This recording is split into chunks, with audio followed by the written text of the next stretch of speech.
ಸ್ನೇಹಿತರೆ, ಮೀಡಿಯಾ ಮಾಸ್ಟರ್ಸ್ಗೆ ಸ್ವಾಗತ ಸುಸ್ವಾಗತ. ಗೆಳೆಯರೆ, ಮೊನ್ನೆ ಬಿಲಾವಲ್ ಭುಟ್ಟೋ ಆಡಿದ ಒಂದೇ ಒಂದು ಮಾತು ಪಾಕಿಸ್ತಾನದಲ್ಲಿ ಅಧ್ಯಕ್ಷ ಜರ್ದಾರಿಯ ಪದಚ್ಯುತಿಗೆ ಕಾರಣ ಆಗತ್ತಾ? ಪಾಕಿಸ್ತಾನ ಮತ್ತೆ ಚೈನಾ ಹಾಗೂ ಅಮೆರಿಕಾಗಳ ನಡುವಿನ ತೊಯ್ದಾಟದಲ್ಲಿ ರಾಜಕೀಯ ಕ್ಷೋಭೆಗೆ ಗುರಿಯಾಗತ್ತಾ? ಇಂಥ ಮಾತುಗಳಿಗೆ ಅಲ್ಲಿ ವಿಪರೀತವಾಗಿ ಕೇಳಿ ಬರ್ತಾ ಇವೆ. ಅಧ್ಯಕ್ಷ ಆಸಿಫ್ ಅಲಿ ಜರ್ದಾರಿ ಅಧಿಕಾರ ಕಳ್ಕೋತಾರೆ, ಅವರನ್ನು ಪದಚ್ಯುತಗೊಳಿಸಿ ಸೇನಾ ಮುಖ್ಯಸ್ಥ ಆಸಿಮ್ ಮುನೀರ್ ಅಧಿಕಾರವನ್ನು ತಮ್ಮ ಕೈಗೆ ತಗೋತಾರೆ ಅನ್ನೋ ಮಾತುಗಳು ವ್ಯಾಪಕವಾಗಿ ಕೇಳಿ ಬರ್ತಾ ಇವೆ. ಇದರ ಹಿಂದೆ ಅಮೆರಿಕದ ನೆರಳಿದೆ ಅನ್ನೋದನ್ನು ಕೂಡ ಕೆಲವರು ಹೇಳ್ತಾ ಇದ್ದಾರೆ. ಹಾಗಾದ್ರೆ ಪಾಕಿಸ್ತಾನ ಮತ್ತೊಂದು ಸೇನಾ ದಂಗೆಗೆ ಸಜ್ಜಾಗ್ತಾ ಇದೆಯಾ? ಈಗ ಇದ್ದಕ್ಕಿದ್ದ ಹಾಗೆ ಈ ಮಾತುಗಳೆಲ್ಲ ಯಾಕೆ? ಬನ್ನಿ ನೋಡೋಣ.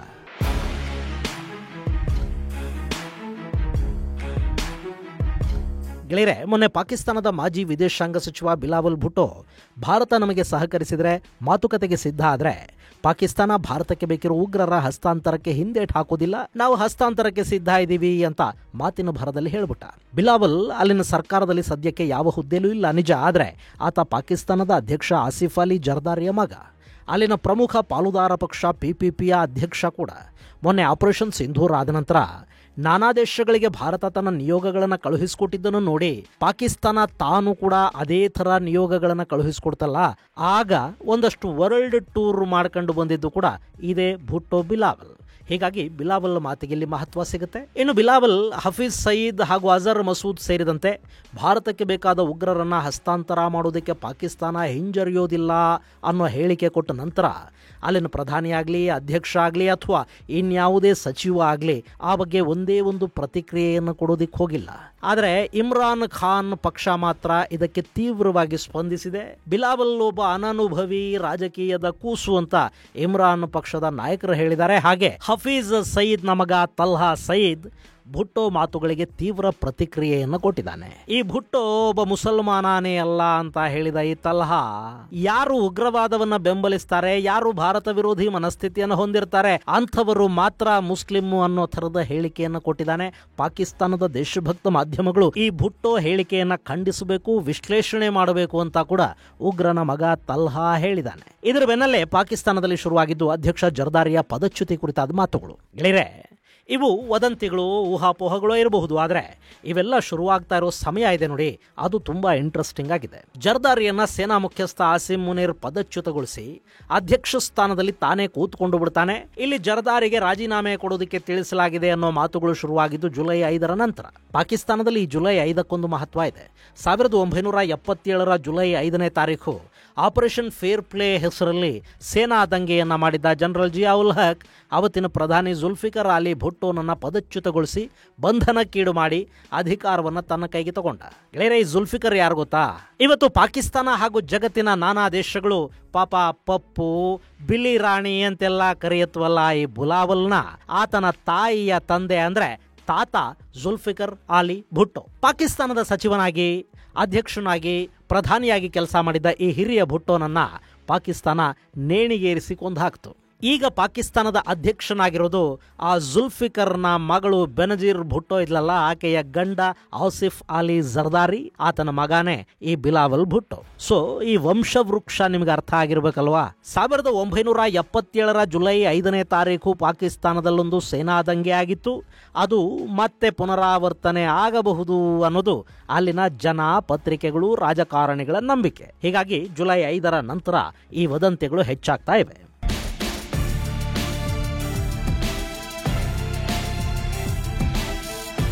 ಇನ್ನು ಇದರ ಹಿಂದಿನ ಮತ್ತೊಂದು ಕಾರಣ ಅಂದ್ರೆ ಫೀಲ್ಡ್ ಮಾರ್ಷಲ್ ಆಸಿಮ್ ಮುನೀರ್ ಮತ್ತು ಆತನ ಇತ್ತೀಚಿನ ವರ್ತನೆಗಳು.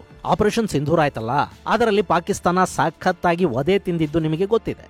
ಇನ್ನಲ್ಲಿ ಸೇನೆಗಿಂತ ಹೆಚ್ಚು ಕಷ್ಟಪಟ್ಟಿದ್ದು, ನಷ್ಟಕ್ಕೀಡಾಗಿದ್ದು ವಾಯುಪಡೆ. ಇಷ್ಟಾದ ಮೇಲೆ ಪಾಕಿಸ್ತಾನದಾದ್ಯಂತ ಆಸಿಮ್ ಮುನೀರ್ನ ಫೋಟೋಗಳು, ಬ್ಯಾನರ್ಗಳು ಕಾಣಿಸ್ಕೊಂಡು ಅವನನ್ನ ಹುಲಿ, ಸಿಂಹ, ಗಾಜಿ ಅಂತೆಲ್ಲ ಹೇಳಿ ಹೊಗಳೋ ಕೆಲಸವನ್ನ ಅಲ್ಲಿನ ಸೇನೆ ಖುದ್ದು ನಿಂತು ಮಾಡಿಸ್ತಾ ಹೋಯ್ತು. ಪಾಕಿಸ್ತಾನದ ಪ್ರಧಾನಿ, ಅಧ್ಯಕ್ಷ, ಇನ್ನಿತರ ಸೇನಾ ನಾಯಕರು ಯಾರೂ ಅಲ್ಲಿ ಹೆಚ್ಚು ಕಾಣಿಸ್ಕೊಳ್ಳಿಲ್ಲ. ಎಲ್ಲ ಮುನೀರ್ ಫೋಟೋಗಳು, ಬ್ಯಾನರ್ಗಳೇ. ಇಷ್ಟಾದ ಕೂಡಲೇ ಆತನಿಗೆ ಫೀಲ್ಡ್ ಮಾರ್ಷಲ್ ಹುದ್ದೆಯನ್ನು ಕೊಡಲಾಯಿತು. ಕೊಡೋದೇನು, ಅದನ್ನ ಆತ ಕಿತ್ಕೊಂಡ.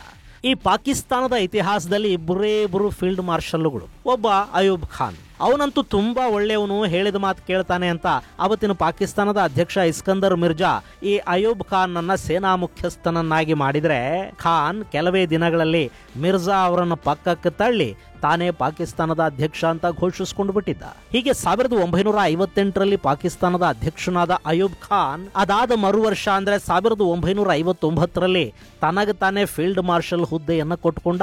ಆ ನಂತರದ ಎರಡನೇ ಫೀಲ್ಡ್ ಮಾರ್ಷಲ್ ಆಸಿಮ್ ಮುನೀರ್, ಅವನು ಈ ಹುದ್ದೆಯನ್ನ ಪಾಕಿಸ್ತಾನದ ಆಡಳಿತವನ್ನ ಹೆದರಿಸಿ ಕಿತ್ತುಕೊಂಡ.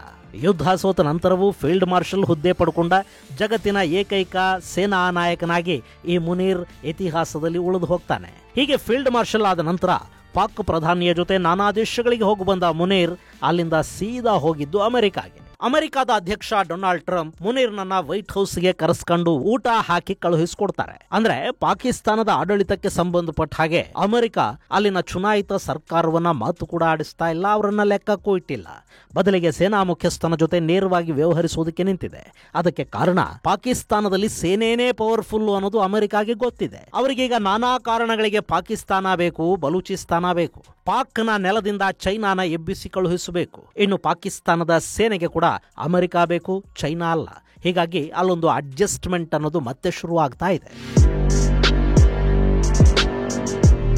ಗೆಳೆಯರೆ, ಇಲ್ಲಿ ಅಮೆರಿಕ ಪಾಕಿಸ್ತಾನವನ್ನ ತೊಡೆ ಮೇಲೆ ಕೂಡಿಸ್ಕೊಳ್ಳುತ್ತೆ, ಅವರಿಗೆ ಬೇಕಾಗಿದ್ದನ್ನೆಲ್ಲ ಕೊಡುತ್ತೆ ಅಂತ ನಾವು ಅಂದ್ಕೋತಿರ್ತೀವಿ ಅಲ್ವಾ. ಪಾಕಿಸ್ತಾನ ಕೂಡ ಅಷ್ಟೇ ಪ್ರಮಾಣದ ಸೇವೆಗಳನ್ನ ಅಮೆರಿಕಾಗೆ ಮಾಡುತ್ತೆ. ಅವರು ಮಾಡೋ ತರದ ಸೇವೆಗಳನ್ನ ಭಾರತ ಮಾಡೋದಕ್ಕೆ ಸಾಧ್ಯ ಆಗೋದೇ ಇಲ್ಲ. ಸೊ ಅಮೆರಿಕಾಗೆ ಪಾಕಿಸ್ತಾನ ಬೇಕು. ಈಗ ನೋಡಿ, ಇರಾನ್ ವಿರುದ್ಧ ಅಮೆರಿಕ ತನ್ನ ಮುಂದಿನ ಕಾರ್ಯಾಚರಣೆಗಳನ್ನ ನಡೆಸಬೇಕು ಅಂದ್ರೆ ಬಲೂಚಿಸ್ತಾನದಲ್ಲಿ ಅಮೆರಿಕದ ಪ್ರೆಸೆನ್ಸ್ ಇರಬೇಕು. ಅಲ್ಲಿ ಸೇನಾ ನೆಲೆಗಳು ಬೇಕು, ವಾಯು ಪ್ರದೇಶವನ್ನ ಬಳಕೆ ಮಾಡ್ಕೊಳ್ಳೋದಕ್ಕೆ ಅವಕಾಶ ಬೇಕು. ಇದೆಲ್ಲವನ್ನ ಪಾಕಿಸ್ತಾನ ಮಾಡಿಕೊಡುತ್ತೆ. ಆದರೆ ಭಾರತ ಯಾವುದೇ ಕಾರಣಕ್ಕೂ ಯಾವ ದೇಶಕ್ಕೂ ಇಂಥ ಸಹಾಯವನ್ನು ಮಾಡೋದಕ್ಕೆ ಹೋಗುವುದಿಲ್ಲ. ಇನ್ನು ಅಮೆರಿಕಾಗೆ ಮುಜಾಹಿದೀನ್ಗಳು, ಉಗ್ರರು, ಪ್ರಾಕ್ಸಿಗಳು ಬೇಕು ಅಂದ್ರೆ ಪಾಕಿಸ್ತಾನ ಆ ಸೇವೆಯನ್ನು ಒದಗಿಸುತ್ತೆ. ಅವರು ತಮ್ಮ ಸೇನೆಯನ್ನು ಬೇಕಾದ್ರೆ ಉಗ್ರರ ವೇಷದಲ್ಲಿ ಔಟ್ಸೋರ್ಸಿಂಗ್ ಮಾಡ್ತಾರೆ. ಅಂಥ ಕೆಲಸನ ಬೇರೆ ಯಾವ ದೇಶ ಮಾಡುತ್ತೆ ಹೇಳಿ? ಹೀಗಾಗಿ ಅಮೆರಿಕಾದ ಸೇನೆಗೆ, CIA ಪಾಕಿಸ್ತಾನದ ಮೇಲೆ ಪ್ರೀತಿ ಇದ್ದೇ ಇದೆ.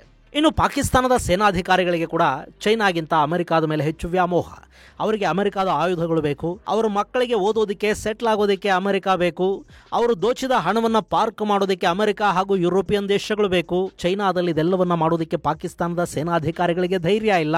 ಹೀಗಾಗಿ ಅವರಿಗೆ ಅಮೆರಿಕಾದ ತೊಡೆ ಇರೋದ್ರಲ್ಲಿರೋ ಆಸಕ್ತಿ ಚೈನಾ ಮೇಲಿಲ್ಲ. ಸಿಪೆಕ್ನಿಂದ ಒಂದಷ್ಟು ಹಣ ಬರ್ತಾ ಇತ್ತು, ಅಮೆರಿಕ ನಕೋಜಾವ್ ಅಂತ ಹೇಳಿ ದೂರ ತಳ್ಳಿತ್ತು. ಹೀಗಾಗಿ ಪಾಕಿಸ್ತಾನ ಚೈನಾನ ತಬ್ಬಿಕೊಂಡಿತ್ತೇ ಹೊರತು ಚೈನಾ ಮೇಲಿನ ಪ್ರೀತಿಯಿಂದಂತೂ ಅಲ್ಲ. ಈಗ ಮತ್ತೆ ಅಮೆರಿಕ ಜೊತೆ ಅವರ ನಿಖಾ ಹಲಾಲ್ ಆಗ್ತಾ ಇದೆ. ಅದರ ಭಾಗವಾಗಿ ಮುನೀರ್ ಅಮೆರಿಕಾಗೆ ಹೋಗಿ ಬಂದಾಗಿದೆ. ಇದರ ಬೆನ್ನಲ್ಲೇ ಮುನೀರ್ನನ್ನ ನಖಶಿಖಾ ಅಂತ ದ್ವೇಷ ಮಾಡೋ ಏರ್ ಚೀಫ್ ಮಾರ್ಷಲ್ ಬಾಬರ್ ಕೂಡ ಅಮೆರಿಕಾಗೊಂದು ವಿಸಿಟ್ ಅನ್ನ ಕೊಟ್ಟಿದ್ದಾರೆ. ಅಲ್ಲಿ ಏನು ಮಾತುಕತೆ ಆಯ್ತು ಗೊತ್ತಿಲ್ಲ.